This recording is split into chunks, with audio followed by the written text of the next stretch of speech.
তুমি আপনি? তোমাকে কোথায় যেন দেখেছি। হায় রে, চিনবেন কি করে? চাকরি খেয়েও মনে নাই? চাকরি খেলেন, আপনার জন্য মায়ের খাইলাম, এখন আর চেনার দরকার কি, তাই না? তবে শুনেন, সব জায়গা কিন্তু আপনার টেরিটরি না, এটা আমার টেরিটরি। এখানে আজই আমি নতুন জয়েন করেছি। আপনি চাকরি খাবেন, ঠ্যাঙ্গা করতে পারবেন, কারণ মালিক নিজে আমাকে চাকরি দিয়েছে। কি সাবির ভাই?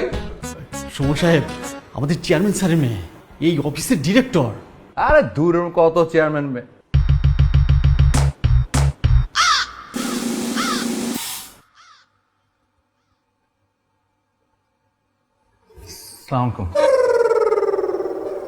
সরো।